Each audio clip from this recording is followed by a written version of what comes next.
alive! It's alive! It's alive! It's alive! One obvious thing to check on your heater before you call any repairman is if the gas line is on or off.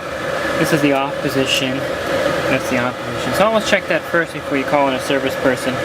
So like anything, your heater will break down on you. Just be prepared to get it fixed, and if you're having a party, definitely check it a week before to make sure everything works before that party. Another thing to check too before you call is to make sure that the top of the heater, there's nothing obstructing this vent. If there's anything obstructing this vent, the heater will not activate. Okay, and the customer said their heater wasn't working, so I'm going to see if there's an error code that appears on this screen here. What will happen when the heater has a problem, it'll have the error code and it'll say service heater and it'll turn itself off. So that's very common in most heaters when there's an error code. Okay, this is a stay right heater. It's got the button similar to the other heaters. It's got spa on, pool on, heater off, and it's got the temperature setting up and down. So it's pretty easy to read this one. And when the heater's on, this light will come on.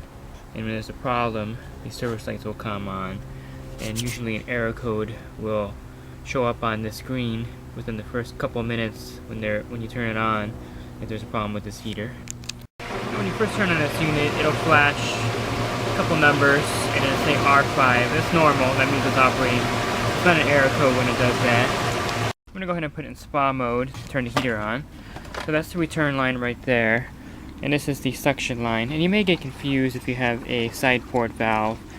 This off to the side, it controls the cleaner in your pool, but this is the main valve. You can always tell by the fact that it's just the main pipe's going into the pump. Actually, if you follow the pipe to the pump, you'll see that's the main suction line, and that this is just a cleaner side port line. And of course, an obvious way to check is to make sure that the spa is actually bubbling and containing itself in the self-contained area. That way you know you have the valves right. Okay, so I'm going to put the spa heater button on, and I'm going to check the set at 103. This is how you adjust the temperature for the pool and spa. And you can also do the pool button, and it's set at 87 for the pool. The green light's on, so the spa is on. I'll see if it heats up. So the heater light is on, and there's no service light, so it's heating up fine. You can also feel back here, be careful, it's hot. Hot air coming out of there. So everything's working fine on this pool. And we want to make sure we turn it off when we're done. If you don't turn that off, and you put the valves back in the pool mode, it'll just heat the pool up to 100 degrees. The heater doesn't recognize which mode it's in, it'll just heat up. That's just so you can set different temperatures for the spa and the pool, basically. Either button will turn on the heater. We'll make sure everything is off, and we'll go ahead and turn the valves back. You don't want to turn these valves while the system's on, it could cause a problem. And now it's back in pool mode. We can visually check that it's definitely back in pool mode. The spa jets are off, and the water feature is operating in full return mode. Now if you do get an error code on the heater, I would suggest looking online or looking in your owner's manual to see what the error is. There could be several things, one of 7 or 8 things wrong with the heater.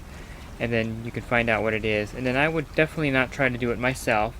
I would call a repair person, call the manufacturer, and I would ask who the warranty repair person is for heaters in your area. Even if your heater's out of warranty, the warranty repair person is probably the most reliable and reputable person to call.